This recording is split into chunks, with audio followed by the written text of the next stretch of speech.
Hello everybody, on the left this is the Boyue Likebook Mimas, and on the right this is the Sony DPT CP1. Both of these are 10.3-inch devices. Let's check it out. Starting with the stylus on the Sony, you'll notice that it looks very different than the one for the Mimas, and that's because it is super high tech. You have two buttons on the side, one for erase, one for highlight. You have replaceable nibs that come out very easily, not mistakenly, but you use the grasper tool.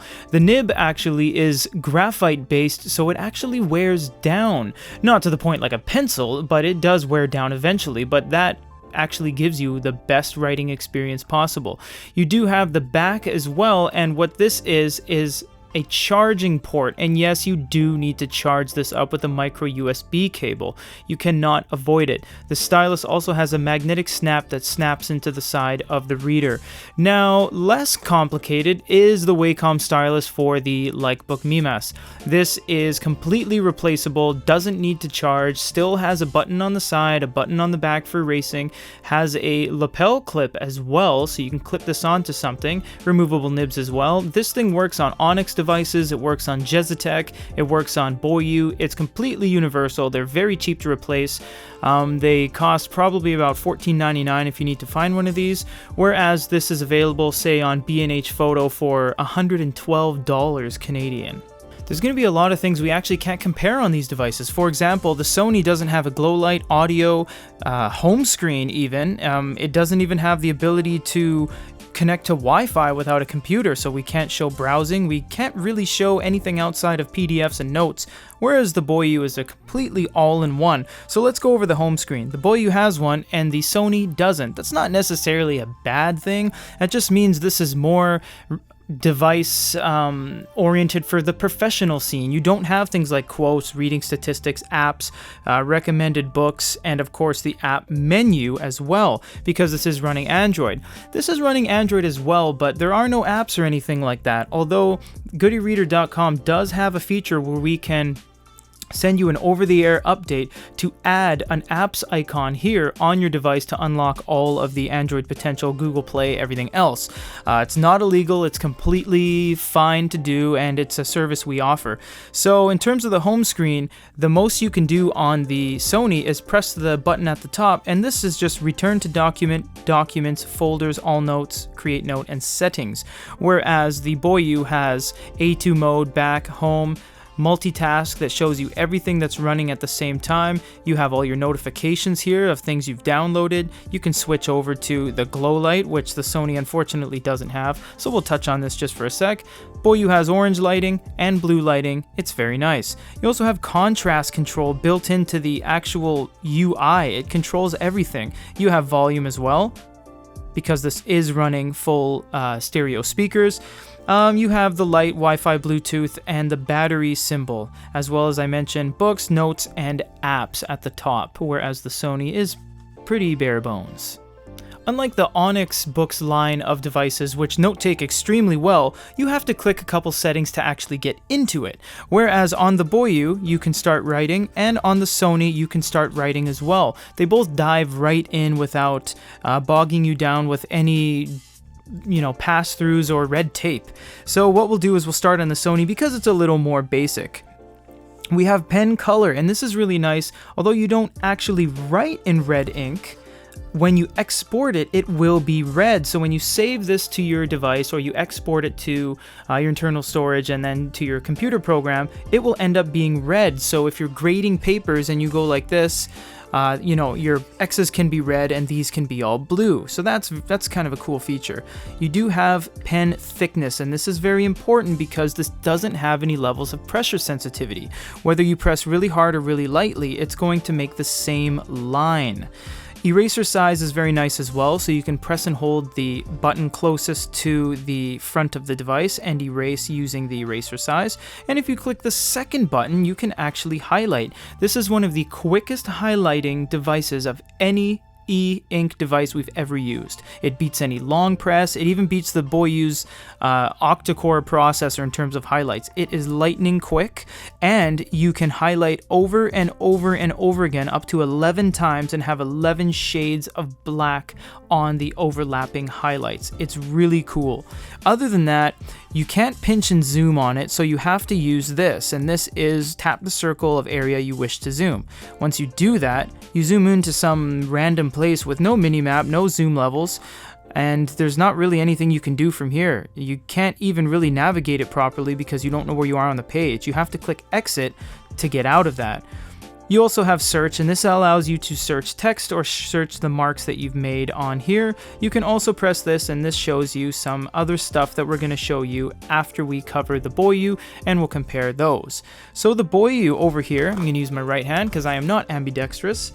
You have pen and ballpoint. Pen will be an ink pen, so if you press harder, the line will come out a thicker bleed, and if you press lightly, the line will come out very lightly.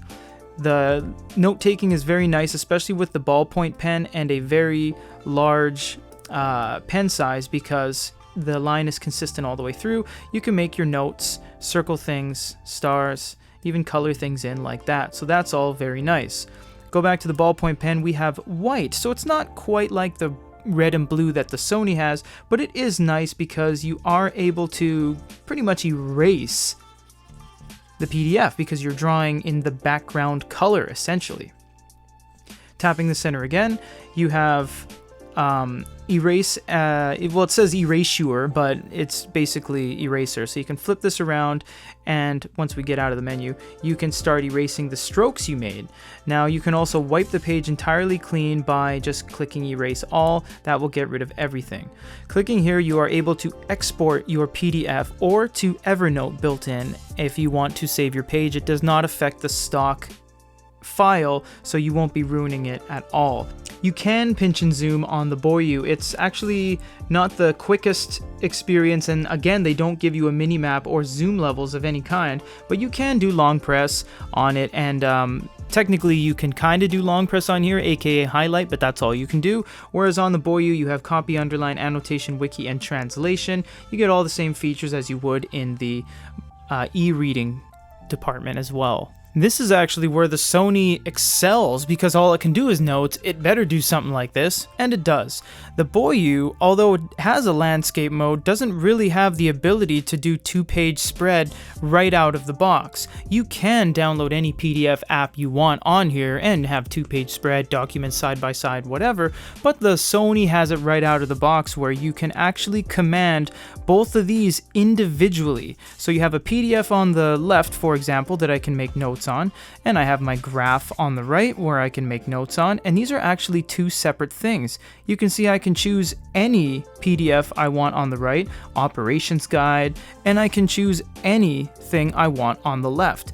Nothing is the general home screen, it's actually just a split screen. So it's very nice because you can choose two things and rearrange them however you want, whenever you want. And you can see that was my same graph I used, and this is a priceless feature because when you want to have your graph on one side and your academic or your medical terminology on the other side, this is an invaluable feature that comes bundled on the Sony. We'll start with the Boyue because it's a little more in depth. We're not going to go through every single one of these. If you do want to see every single one of these, watch the dedicated note-taking video. You do have the same pen and paintbrush that you had on the PDF experience, so you can make those thicker bleeds or thinner lines anytime you wish. You have all the line spacing, line width, levels, and you have eraser as well, and this one actually goes a step further, and it has range eraser, so you can actually select the range you want, and that particular range goes away. You can also click this one and lasso your selection, move it around, and expand and minimize it if you wish to do so. You can also rotate it. This is a very nice feature because if you do make a mistake or you want to shift it over, you can do that anytime you want. If there's too much staining on the screen, you can press the refresh button, and you can press back if you make a mistake. This adds a page right there, and clicking on the little collage there, you have all of your backgrounds, everything from weekly plans, double column checklist, sticker, week plans, schedule management, access time schedule, pinion practice, and much more. It is a very good feature. The Sony we've basically showed you because it's the exact same overlay as it is in the PDF experience, and the writing, we'll do a little test at the end, but we have the same functionality. We have red and blue, we have line thicknesses, eraser size, and again, it doesn't have pressure sensitivity, so whether you press light or hard, you're gonna get the exact same line. This is good and bad. You know it's consistent, but you don't have a choice.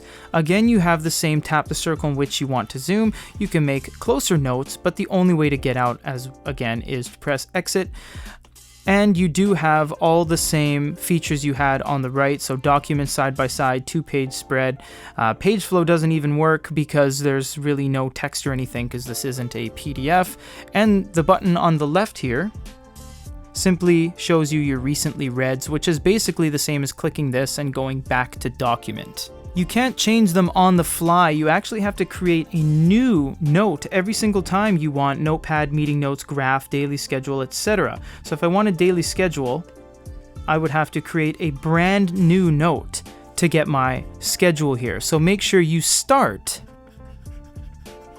with the one you want because you can't change it midway.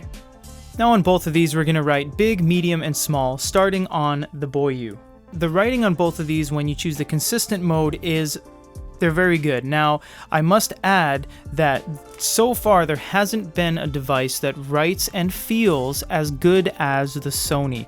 Although this has limited functionality, can't read any formats, this is the best pen you can use on this device. Well, you have to use this pen on this device, but it's the best pen for note-taking.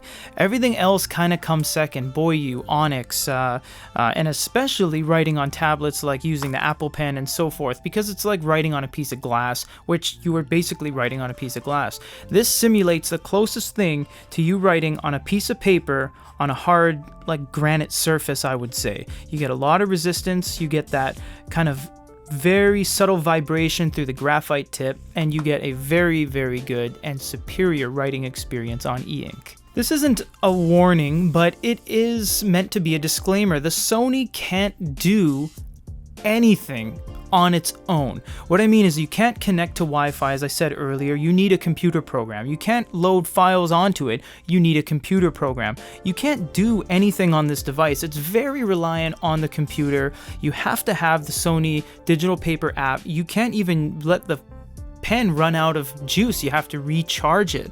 You don't have audio, you don't have a glow light, you don't have an SD card, you don't even have a home screen. This thing is absolutely useless to consumers, and it actually is. If you were to take this to McDonald's and try to connect to Wi-Fi, you can't.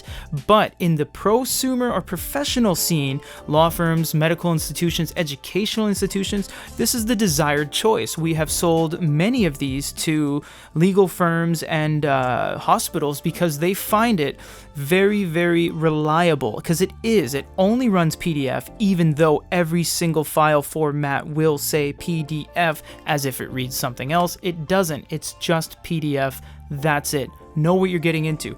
This is an absolutely open source, complete, full-fledged, fully loaded octa-core Android device with physical buttons, USB-C, stereo speakers, SD card, running Android, 3.5mm headphone jack, 2 different styles of glow light with a Wacom layer, capacitive layer, apps, notes, books, PDFs, Facebook video, even if you wanted. This thing is fully stacked, Bluetooth and Wi-Fi as well, completely on the fly. And it's actually cheaper than the Sony DPT CP1, and it comes with a case and a screen protector. So unless you're a professional, I hope this is eye-opening, because this device can't work for you outside of the professional scene. If you want to spend the additional money for this, please know what you're getting into. I'm not bashing on Sony. It's a very good product. This thing is extremely light. It's high quality. In fact, it's even slightly flexible on the bottom, and we're not gonna flex it because we don't want to break it. But at the same time, we want to let everybody know what is what. So for a comparison between the Sony DPT CP1 and the Boyue Likebook Mimas, this is Peter.